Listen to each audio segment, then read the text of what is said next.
Hello दोस्तों, तो आज हम पढ़ने वाले हैं केप्लर्स थर्ड लॉ। तो हमने फर्स्ट लॉ और सेकंड लॉ पढ़ लिया था। आप उसको अच्छे से पढ़ लीजिए, समझ लीजिए। तो केप्लर्स थर्ड लॉ है, उसका स्टेटमेंट देखिए। स्टेटमेंट हम अच्छे से ध्यान में लेंगे।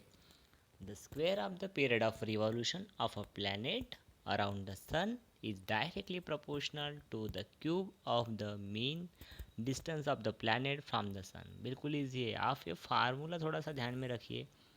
स्क्वेयर स्क्वेयर स्क्वेयर का मतलब पता है आपको कि किसी भी डिजिट या किसी भी अल्फ़ाबेट्स या किसी भी वेरिएबल की पावर जब 2 होती है तो उसको हम स्क्वायर कहते हैं। सिंपल से होता है।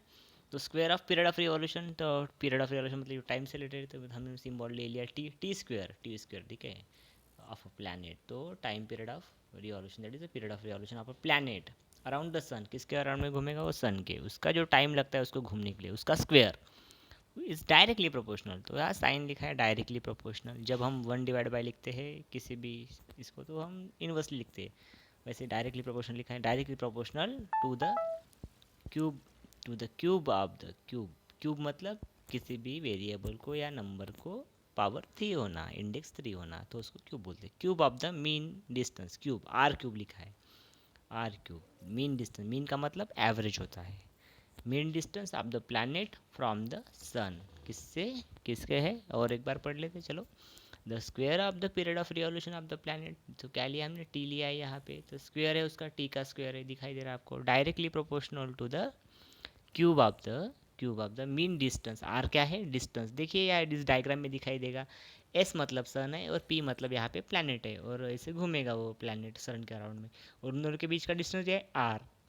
और जो भी घूमते घूमते उसको जो भी टाइम लगता है वो टी है। तो उस सिंपल सा फार्मूला हो गया। और लॉ भी सिंपल हो गया बिल्कुल। कैसे ध्यान में रख सकते हैं हम? The square of the period of revolution of a planet around the sun is directly proportional to the cube of the mean distance of the planet from the sun. तो देखो आर यहाँ पे डिस्टेंस लिया तो are का cube हो जाएगा, क्योंकि डिस्टेंस क्या है? क्यूब। क्यूब है डिस्टेंस का क्यूब। तो T cube, two square, sorry T square directly proportional to R cube. इस तरह से हो गया हमारा ये third law, Newton third law, sorry Kepler's third law. अब हम आगे बढ़ेंगे और आगे देखेंगे थोड़ा सा हम। तो कुछ बेसिक फार्मूले हैं। तो हमने कल फ्री फॉल भी देखा था, और फ्री फॉल के लिए तो इनिशियल वेलोसिटी जो लेते हैं, जिसको हम सिंबल रिप्रेजेंट करते हैं यू से, वो जीरो ले लेते हैं। इसकी वजह से यहाँ पे कहीं पे भी तीनों फार्मूला में कुछ भी आपको यू नहीं दिखाई दे रहा है। यू मतलब इनिशियल वेलोसिटी है, वी मतलब फाइनल वेलोसिटी होती है ये, जी मतलब एक्सेलरेशन ड्यू टू ग्रेविटी होता है, टी मतलब टाइम होता है, यस मतलब डिस्प्लेसमेंट होता है। ये चीज़ें हमने बहुत पहले पढ़ी है, 9th क्लास, आपने 8th क्लास में भी ये चीज़ें पढ़ी होंगी। तो यहाँ पे v इक्वल टू लिखा है जी टी, मतलब acceleration due to gravity into time. S मतलब S is equal to, S मतलब डिस्प्लेसमेंट होता है, S equal to half G T square. V square equal to क्या है? वी स्क्वायर इक्वल टू यहाँ पे लिखा है V square equal to twice G S. तो ये हमारे बेसिक फार्मूले, लेकिन किसके लिए? फ्री फॉल के लिए। मतलब जब भी हम ऑब्जेक्ट को अपवर्ड डायरेक्शन में फेंकते हैं तो उसकी इनिशियल वेलोसिटी तो पहले तो क्या रहेगी? जीरो रहेगी। इसलिए हमने यू को जीरो। चलो, तो इसके बेस के इन फार्मूले के बेस पे हम एक न्यूमेरिकल सॉल्व कर लेते हैं जल्दी से। तो न्यूमेरिकल की तरफ बढ़ते हैं हम। तो न्यूमेरिकल हम ले लेते हैं। चलो यहाँ से हमने न्यूमेरिकल ले लिया। तो क्या है न्यूमेरिकल में दिखा? देखिए आपके एक्सरसाइज में भी ये न्यूमेरिकल आपको मिलेगा। An object takes 5 second to reach the ground. मतलब क्या बोल रहा है वो कि ऑब्जेक्ट क्या कितने सेकंड ले रहा है? 5 सेकंड ले रहा है। कहाँ पे? ग्राउंड तक आने के लिए। From a height of 5 metre, कितने दूरी तक है वो? कितने दूरी तक है? हाइट कितने दूर पर है? 5 metre on the planet. Planet 5 metre की हाइट पर है और वो 5 सेकंड ले रहा है। What is the value of the G on the planet? तो जी की वैल्यू क्या रहेगी ऑन द प्लानट? प्लानट के ऊपर जी की वैल्यू। तो देखिए यहाँ पे हमको दिया क्या है?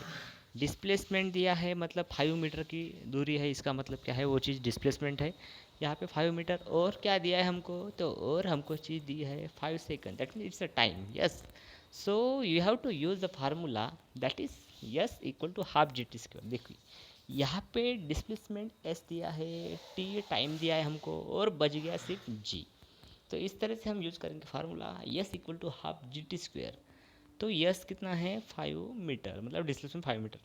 हाफ जी, जी तो हमको निकालना है, इंटू 5 मतलब 5, टाइम मतलब कितना? 5 सेकंड, 5 का स्क्वायर। इसको हम सॉल्व करेंगे तो क्या हो जाएगा? तो बिल्कुल ईजी है सॉल्व करेंगे। तो सॉल्व आप कैलकुलेशन कर लिए, जो भी कैलकुलेशन आप लेफ्ट साइड राइट साइड जो भी नंबर है वो ले लीजिए, और जी की वैल्यू आ जाएगी 2/5 मीटर पर सेकंड स्क्वायर। तो यूनिट लिखना मत भूलिए आंसर के साथ। और 2/5 करेंगे तो 5 0 0, 5 4 20, तो 0.4 मीटर पर सेकंड स्क्वायर ये acceleration to gravity on the planet आ गया। तो इस तरह से हम न्यूमेरिकल सॉल्व कर सकते हैं, वेरी इजी है। तो चलो आज हम यहीं पे रुक जाते हैं न्यूमेरिकल के साथ, फिर हम आगे पढ़ेंगे कल अगले क्लास में जो भी बचा हुआ। So thank you so much, see you, tata bye bye. और चैनल को सब्सक्राइब करना बिल्कुल ना भूलिए, और दोस्तों के साथ शेयर भी कीजिए। Thank you.